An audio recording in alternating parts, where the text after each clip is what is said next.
So in this video I'm going to be focusing on Hayden Hackney as an alternative to Lamine Camara. Now if you haven't seen my previous analysis videos on Hackney, which I'll leave linked in the eye above, I think you're going to be blown away when you see his FB ref report, as well as how he and Kepran Thuram, another suggestion from one of my recent videos, would function in Amorim's midfield double pivot. So I think I spoke about Hayden Hackney about 8 months ago, and he was in as a signing in my first Who Manchester United Should Sign video of the year. Now in comparison to Lamine Camara, who recently changed to my first choice option, I do think it is quite close, and despite having favoured Lamine Camara over the last few weeks due to his superior reading of the game, intercepting and speed across the ground on the recovery, I think I am now starting to favour the Englishman for a few reasons I'll talk about in this video, with Hackney also likely to cost at least £15 million less than Camara at around 20 to 25 million. Hackney and Thuram together would probably be around 55 to 60 million pounds all in, which is around the figure that United would probably have to pay to sign Ederson alone, whilst also being around what Manchester United could probably raise by selling Ugarte, Casemiro and Toby Collier, or by selling Kobbie Mainoo on his own. And so even with a limited budget, bringing in Hackney and Thuram together should still be affordable. But the questions are, is Hayden Hackney at 20 to 25 million pounds a better option than Camara at 35 to 40? How would a midfield double pivot of Hackney and Thuram function tactically in Amorim's 3-4-3? And how good is Hackney actually? Is he the next Adam Walton or just another Kieran Dewsbury-Hall? But before I come on to that, a quick reminder, if you do want to check out any cheap, good quality football jerseys, go over to dragonjersey.com. They've got a variety of different new season jerseys when they do come out, including the Manchester United shirts when they are released, as well as a variety of different retro shirts, including this Manchester United 2006-2007 long-sleeved home shirt with Ronaldo 7 on the back, which they did send me alongside this PSG Anelka shirt from the 95-96 season. If you use code ATLANTIS30 at checkout, you will get 30% off all orders over $100, or for orders under that, you can use code ATLANTIS at checkout to get a 10% discount. So I'll leave it linked in the description and in the comment section below. So Hayden Hackney is a stylistic blend of Carrick and Gerrard. Like Michael Carrick, he has the mentality of a Mediterranean midfielder, always looking to receive the ball and like a boxer, with his heels off the ground, able to twist and turn incredibly efficiently, providing him with the necessary press resistance that United need from the double pivot during the build-up phase. And in the middle third, he's also very reminiscent of Carrick in the fact that he's very intentional with playing through the centre, not wasting time when he receives possession, but instead immediately looking for a forward pass if possible. If not, then he'll play a sideways or a backwards pass if necessary, in order to keep play circulating and the tempo in the attack high. Or alternatively, if the opposition are backing off and looking to cut passing lanes, rather than applying pressure to him, then Hackney can also take advantage and drive into that space, in a manner that does resemble Steven Gerrard. Now statistically in the Championship this season, Hackney has been probably the most creative central midfielder in the league, as you can see from the passing section of his FB ref report, where his output is clearly above Championship level as he ranks in the top 1% for his passes into the final third and his overall progressive passes, the top 2% for his passes into the penalty area, as well as the low to mid-90s for the volume of short and medium passes he completes, through balls, progressive carries, and his carries into the final third, with his other chance creating and ball progression metrics also ranking fairly high as well. And this creativity from deeper areas is also reflected in the eye test, as Hackney has that same sort of disguised passing technique that we see from the likes of Walton, Stiller and Camara, able to shape like he's going to play the pass wide of an opposition player, before unexpectedly at the last second closing his hips on the ball and punching an incisive pass on the inside, working the ball between the lines, which is something that United desperately need in the middle third, particularly against deep and compact defensive shapes. Now there really isn't much separating Camara and Hackney when it comes to their progressive passing ability, with Lamine Camara probably being a better long passer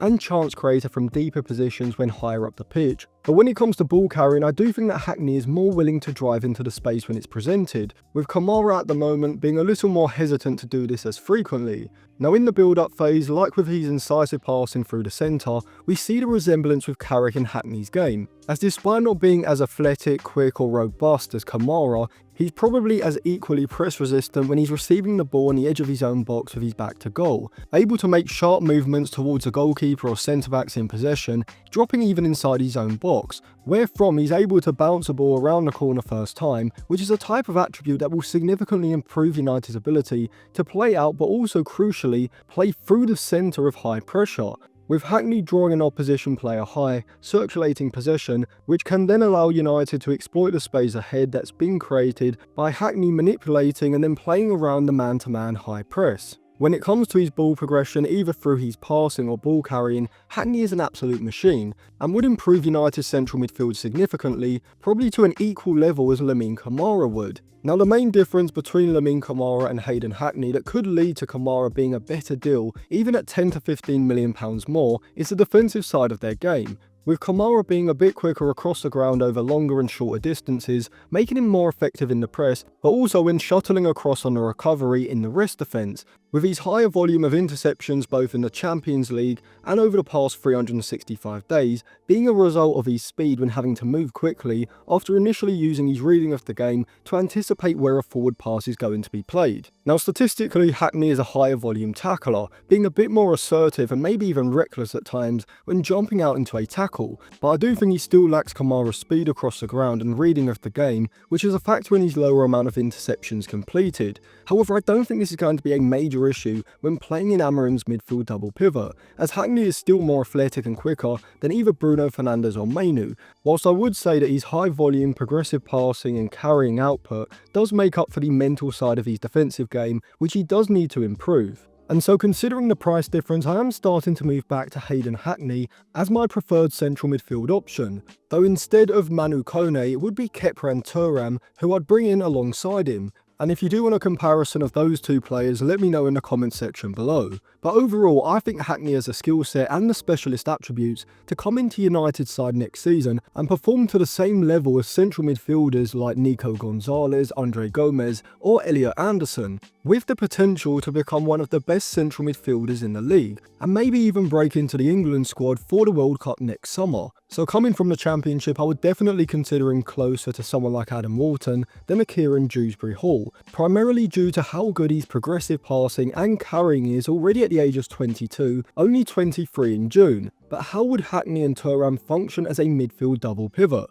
Well, stylistically, I think in possession, Hackney and Thuram are the perfect combination, with Hackney able to take the responsibility of sitting deep and dictating play, and looking to progress the ball forward via threading incisive passes between the lines, or being able to drive the ball forward through the centre of the pitch against deep defensive shapes when the opposition drop off, with Thuram alongside him able to play the role of either a ball winner being a bit more defensively conservative, and holding a deeper position in the rest defence, or being given greater offensive freedom and playing more like a box-to-box midfielder, making third-man runs from deep in order to get goal side of the opposition's midfield line, before then looking to break into the final third, with those powerful underlapping runs that we've seen him do for both Juventus and Nice over the past few seasons, where from his quality in these wider areas of the box, when it comes to beating a player in a 1v1, or with an instinctive piece of skill on the turn, is truly winger-like, providing United with a much greater chance creating and goal scoring threat in the final third than any one of Camara, Casemiro or Ugarte could provide,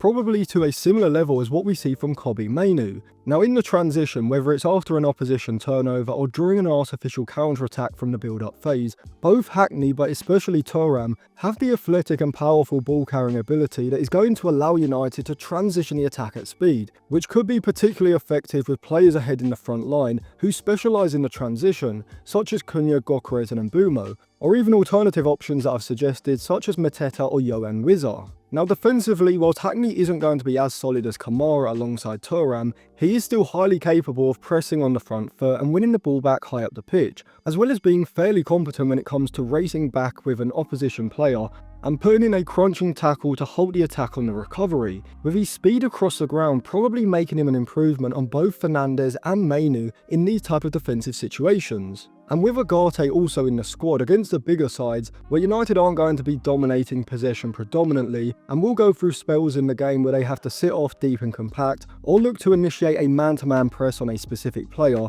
or use a counter-press as an effective weapon to win the ball high up the pitch, then Ugarte can come in to the midfield double pivot either from the start or off the bench, alongside either Hackney or likely Thuram, in order to add greater aggression, tenacity and front foot tackling ability to the midfield line, which would make the press and the counter press significantly more effective. And so overall, considering that Hackney would cost between 20 to 25 million and Lamine Camara likely between 35 and 40, I think I would now prefer Hackney if the budget was tight for other positions. I think I'd probably prefer Camara alongside Thuram, all other things being equal, but Hackney is certainly up there with Lamine Camara as one of my top central midfield targets for United this summer. So let me know who you prefer, Hayden Hackney or Lamine Camara, in the comment section below. And if you want to check out any cheap, good quality football jerseys, go over to dragonjersey.com. You can use code Atlantis at checkout for a 10% discount, so I'll leave it linked in the description and in the comment section below. And if you want to sign up to my Patreon to get access to any of my articles or to join the Instagram discussion group chat, I'll leave that linked on the end screen now as well.